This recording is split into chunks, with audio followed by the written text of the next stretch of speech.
What's up, guys? Welcome back to the channel. My name is George. I'm extremely annoyed, as you can tell by the picture, the thumbnail, and the title. I'm about to show you why. Because I have to run an errand, so it's convenient anyways, but we're not happy today. That's for sure.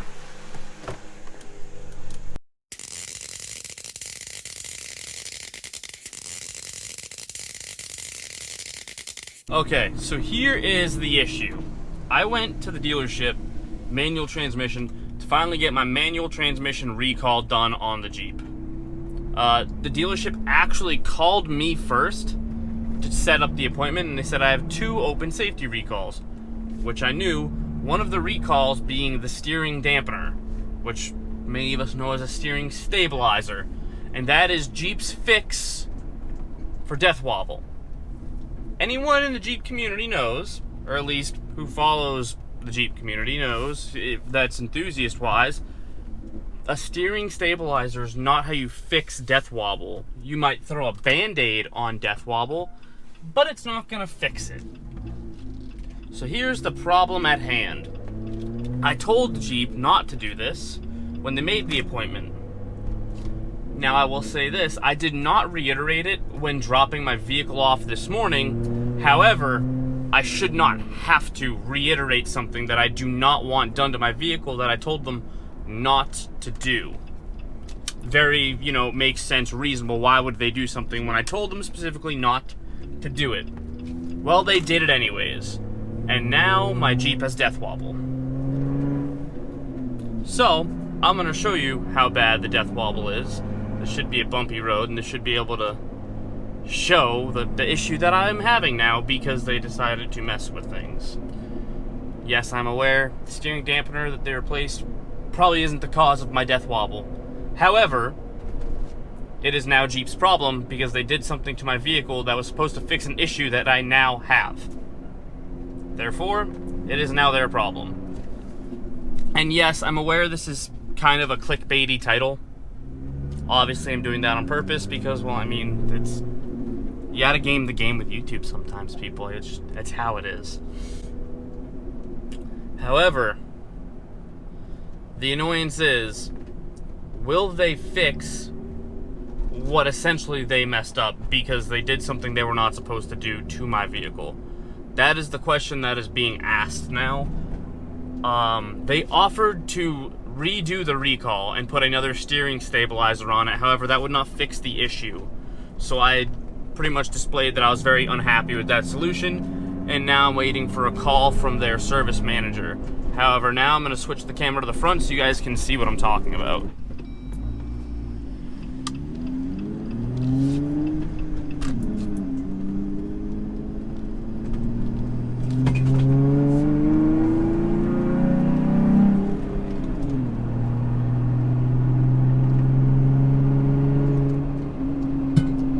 Go, there it is. Yeah, this is real great.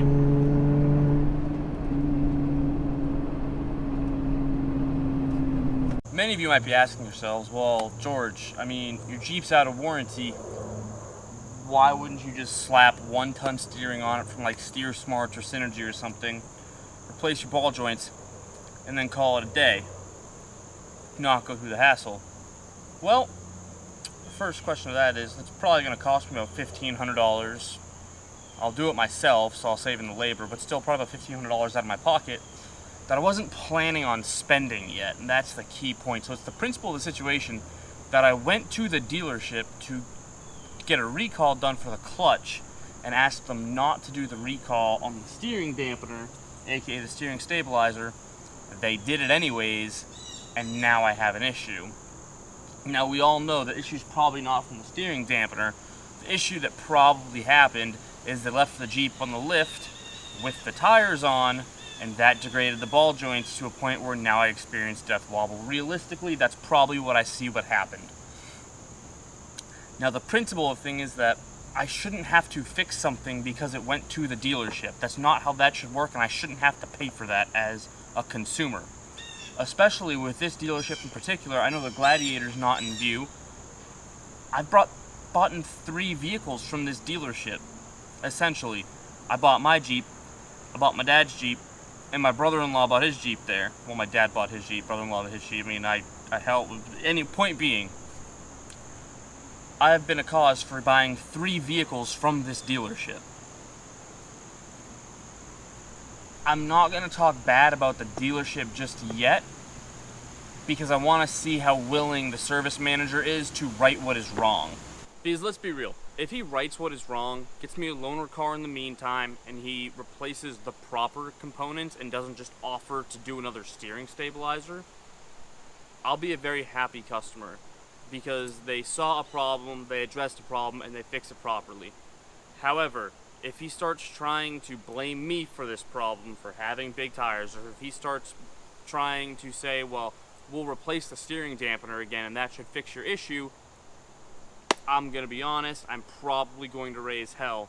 Because it's very, very obvious, if you're a member of the Jeep community, that you understand that a steering stabilizer is not going to fix death wobble. At best, you're going to hide it for a little bit. And not a long time, especially with a stock steering stabilizer. It's just not going to work. That's not how you fix the problem. That's not how you fix it the right way.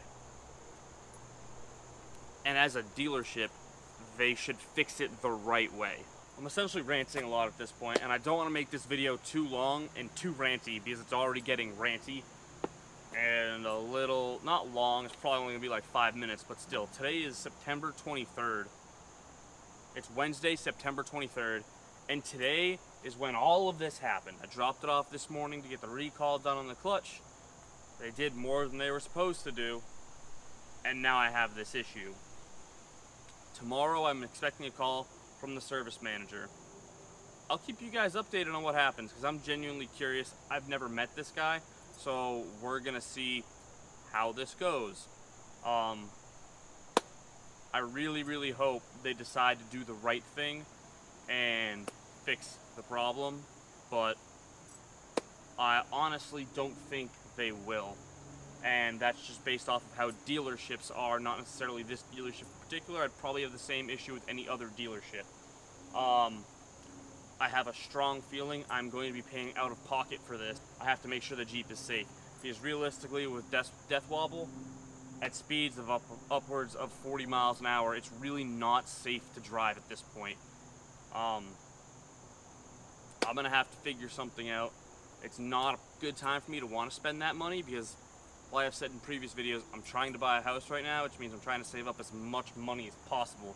So spending another $1,500 in parts on the Jeep is not what I want to do at this current time. However, I would love to spend more money on the Jeep. It's my baby. However, life always doesn't work out that way.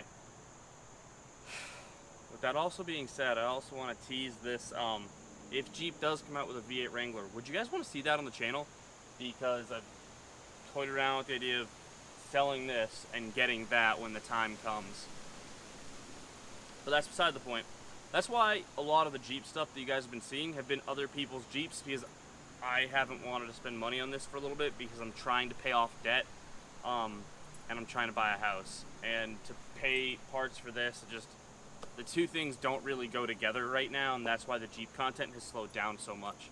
So that's why it would be very, very unfortunate if I had to then make this repair because a dealership messed up.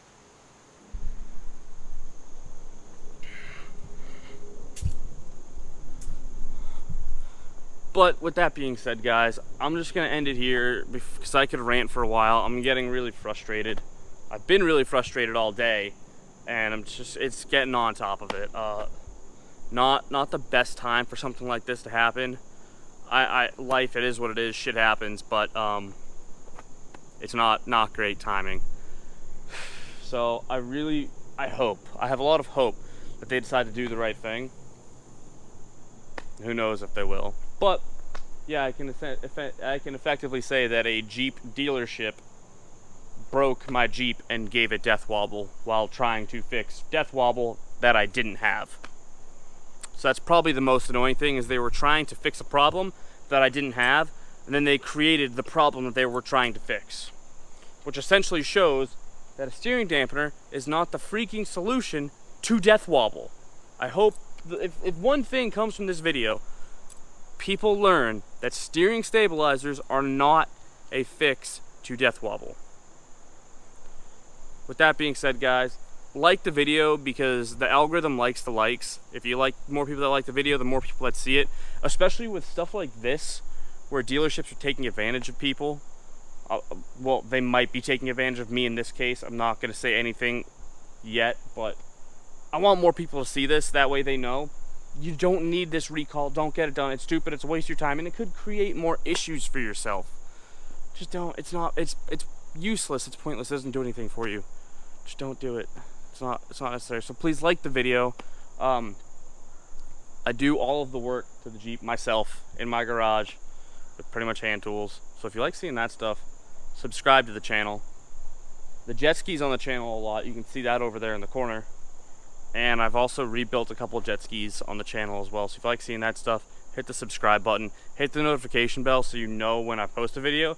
Because I'm noticing the views are going down, which means, I mean, there's 1,000 subscribers, and if a video gets like 100 views in a day, I mean, well, not in a day, in like a week, means a lot of the subscribers aren't knowing that I'm posting a video. So like, hit the notification bell. That way you know when I post. I appreciate it. I'll see you guys in the next video. I really hope you're doing good. We're almost out of the woods with this whole world situation. I feel like in a couple months, hopefully things will be turning around and we get to go back to normal. I'll see you guys in the next one.